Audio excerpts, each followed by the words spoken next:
finding temporary groundman positions. I know that I'm on the board at Average Creek Water, and there's just so many jobs out there. It's really hard to get our tree trimming crew who we contract with. We lost one of the crews who was working with us because they all took jobs somewhere else.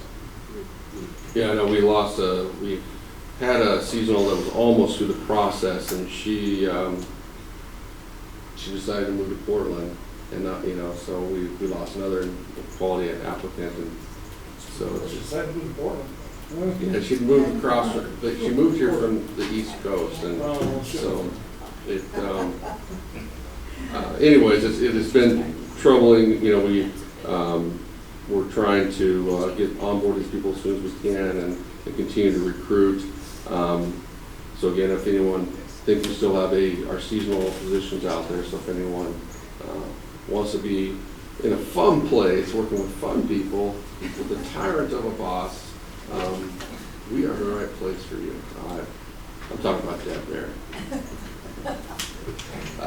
I apologize. So additionally, we've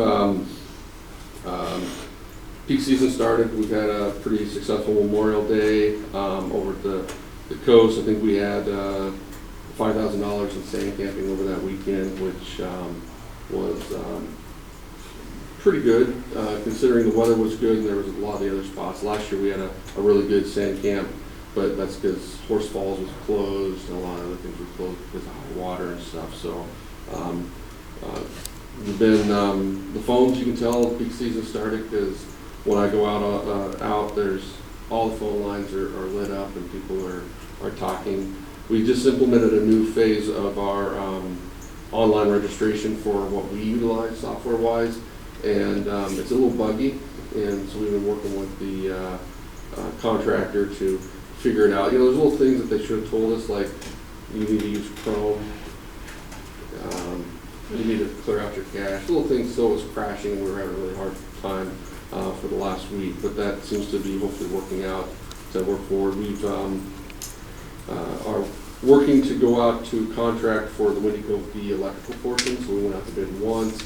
We've reformatted that and hopefully made that a better bid pack, so we'll be getting that out here shortly. Unfortunately, it'll probably be after the 4th of July. We have a bid pack that we're ready to go out for the River Forks project, so the 2 restrooms. We're still hoping to start construction in mid-August, but the longer the delays are for us to bid packs out, the longer that lead time is going to be. But the goal still is to have that completed by the rainy season being over. We'll have when we start construction, we'll have porta potties going out there. We've already brought out porta potties for the riverside up by the playground up there at the fort, restrooms there, porta potties, so that we're not opening something up that's going to be removed here very shortly. I've had a long week, but we had Marine Board 2 grant applications there. On Tuesday, we were awarded from the board both of those grants, so we'll be able to replace the vault toilet at Ben Irving Reservoir.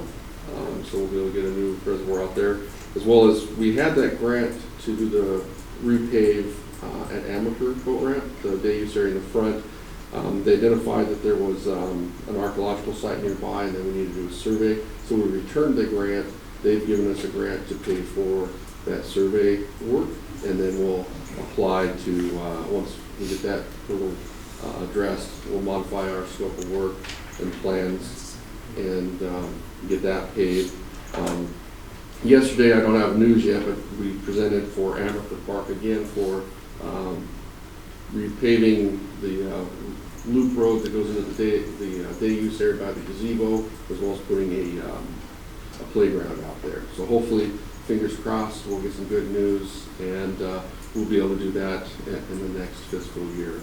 And we'll be hearing shortly on Chief Manuelita's playground replacement grant as well. So we've been working with ODOT over the last few years. As you guys know, they're looking to replace the bridge at Scottsburg. That project's scoped to go to construction, I think, next year. And so they need a little bit of right-of-way to help facilitate that new bridge alignment. So it's about 3.5 acres that they're looking to acquire. So we've been working with them on that. We've also worked into their design to where we'll be able to have access underneath the new bridge. So if we do develop that portion of the park in the future, the bridge itself won't be an impediment for any development. And so it'll meet standard highway requirements for clearance. So we'll get all of our big RVs underneath there. So that will be coming to you guys here in the near future. We've Was that to go out to bid, or was that to start the project next So I think it's supposed to go out to bid this winter or fall, and then I think construction would occur after that. And I believe their design is to build a new bridge and then keep the old bridge open and then transfer over and then demolish. So I think that's the, I think they're gonna fill the bridge closed for yeah. You know, a lot of times they'll do a temporary bridge and then they'll build a temporary bridge and then build a real bridge. You build two bridges for the price of one. So it's this, I think it's about a $44 million project to keep that bridge open. And it's important because, you know, I've been a victim of someone who was driving too fast with a semi and tipped over, and so then you're kind of stuck there. There's been a lot of accidents there on that little curve. And they've done some things to help let you know that you're going maybe too fast before you get there. But if you got a 53 footer, it's probably not enough time. So it'll be a much straighter alignment through there. So I'm sure it'll be a monolithic concrete bridge. You know, that's the design now for most bridges. We are looking to take possession of a replacement tractor. It's a Kubota B3901. Yeah. That's a 64-inch rounded bucket on it. We're moving up. So that's to replace a 15-year-old tractor that we have. We're starting to work to get all of our acquisitions of equipment. So as you guys recall, we have 3 UTVs, so side-by-sides, and another tractor and trailer scheduled for acquire for the coast. We got a Tommy lift that we're getting quotes on to replace a truck that we put to pasture. That the Tommy lift it had on there won't work on any of the other trucks we had, so we have to buy a new Tommy lift, and that's to reduce injury from lifting injuries. So when we're out there getting those fish head stew 55-gallon, 60-gallon bags, that we can just put them on that and lift it up. So hopefully it's safer for staff and more effective for that.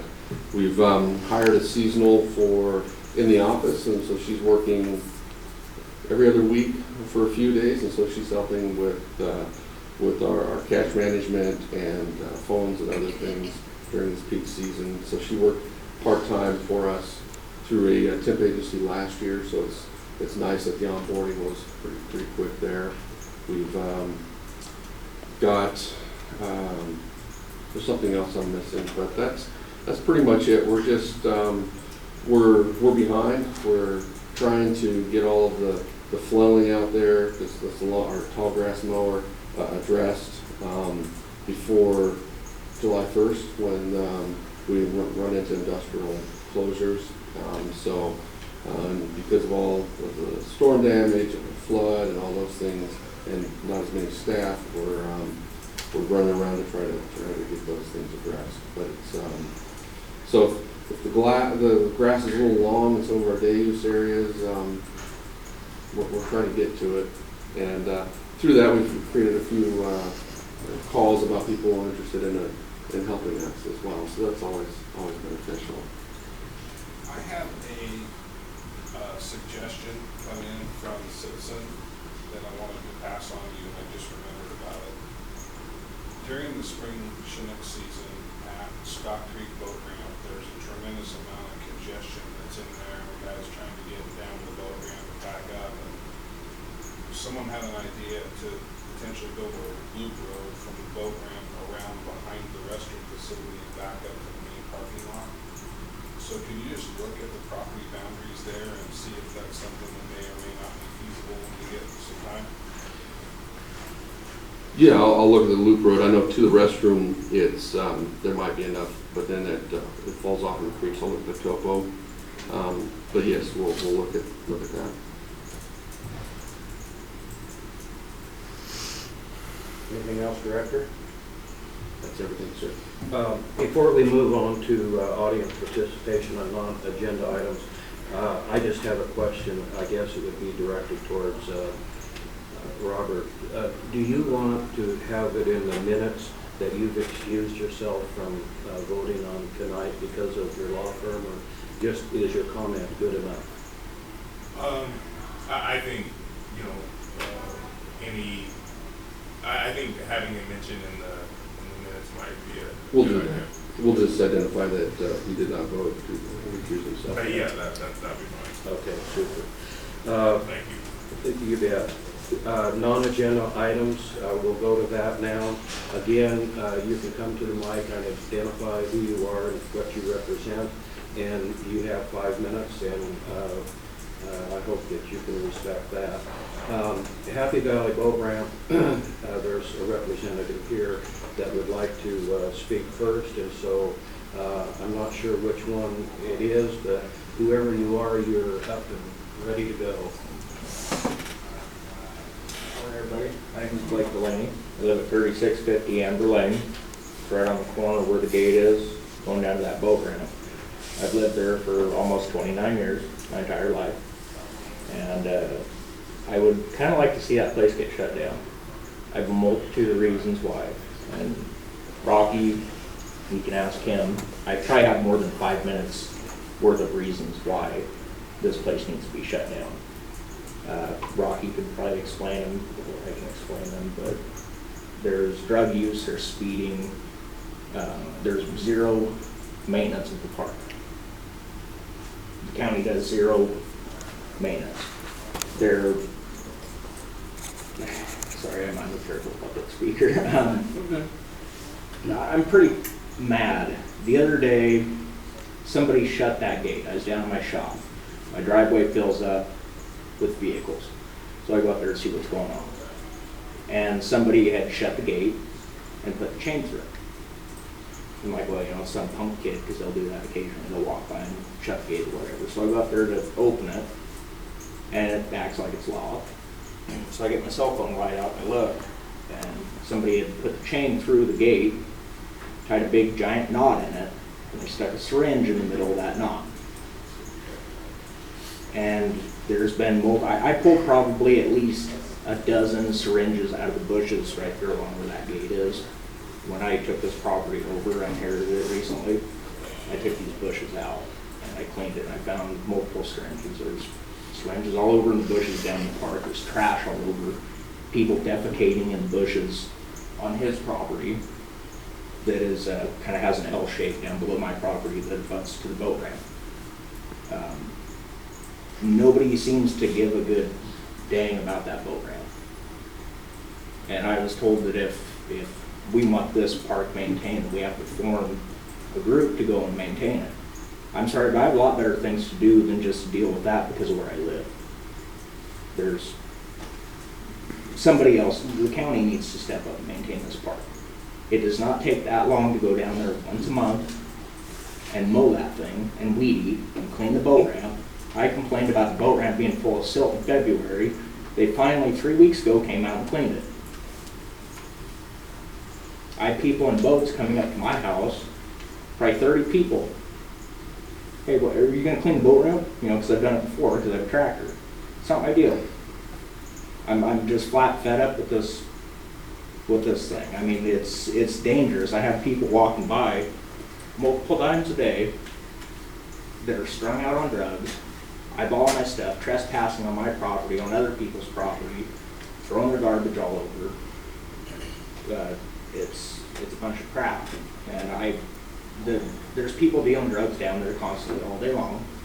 I have to walk around with an assault rifle and chase these guys off because you can't call the deputies because they show up 10 minutes after people leave. There's no point in calling the cops, you know, and the cops are very, very good. I asked for extra patrols down there, and they got extra patrols down there, and they do a very good job, but they can't catch everything. And then as soon as you guys put that pay box in there, front of my street filled up with cars that don't want to pay that fee. So they park in front of my house, her house, Emilio and McGowan's house. They park up in front of their houses, walk down the boat ramp simply because they don't want to pay the fee. If you guys were down there enforcing that fee heavily, you'd probably make it kill them. This time of year, there's tons of people down there for a small park as it is. It could be a very, very nice park. And I really hate to see it shut down because I've been swimming there since I was in diapers. You know, a lot of good people get a lot of good use out of that park. But there's probably more people that misuse it. And essentially it's become a detriment to the community in my neighborhood. Where is the park at again? It's in green. It's off of Happy Valley as you're headed towards Looking Glass, right before you get to the bridge. So I've made suggestions. I've been a burr in Rocky's butt for the last 2 years about this stuff. I've been repeatedly told we don't have the manpower, we don't have the money, we don't have the manpower, we don't have the money. I understand that. You know, I get there's not a lot of money everywhere, but I see a hell of a lot of money getting spent over there at that Dunes thing you're just talking about. And you guys can't spend one day a month, one day every 2 months maybe, down there at that park to weed eat the damn thing? So I've made suggestions on how to fix this multiple times.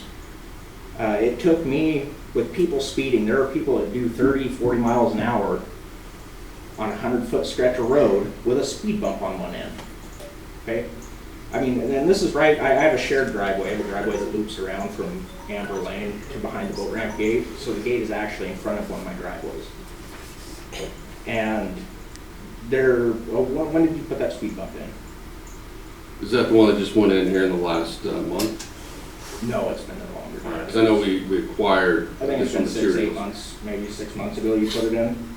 So it took me, after getting into an altercation, because I get into an altercation almost on a daily basis with people speeding by there because there are children, there's pedestrians, there's pets, and people drive like maniacs through there. And I don't tolerate it.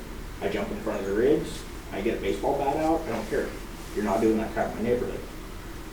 And I got into a pretty good altercation with a fella, and I got spit on, simply because I told him to slow down because he was driving and trying to get too fast, and he was strung out on drugs. So it took me going down the boat ramp. I kicked everybody out in the middle of the day. I went and put 5 chains and 5 padlocks around that gate. And I left it and went to work the next day. And Eddie had to come out and cut them all off. Hey, sorry for cutting your locks off, man. I'm like, well, did you get my point? Put a damn speed bump in here. It took me going to that extent to get anything done. That's not right. You know, I feel like all my gripes are a fairly legitimate thing. And we don't have the time and the money. We don't have the time and the money. So, since nobody seems to really care too much, what I'm suggesting is that park is either going to be decommissioned to my and my neighbor's liking, so we do not have to deal with trespassers, or you relinquish control of it to me or sell it to me. I will decommission it. And if nobody does a damn thing like has been going on, I will just go ahead and decommission it myself anyways. I'll put a gate up that you guys cannot get out. Thank you. Is there anybody else from Happy Valley Boat Ramp that, Let me make a quick comment on oh, that. sure. So he called me one day and asked me to come out, and I'm sorry I forgot your first name. Blake. Blake. And I went out and visited with him out there, and they absolutely have a problem. There's no question. When Blake and I were there, I went over and just sort of doing an inspection. There's a porta potty there on the site. I opened the door and someone had crap on the floor of the porta potty, and I had to clean it up, which I did. I watched that with my own eyes. And All that. he absolutely has a problem. And I told him that I talked to Rocky and that we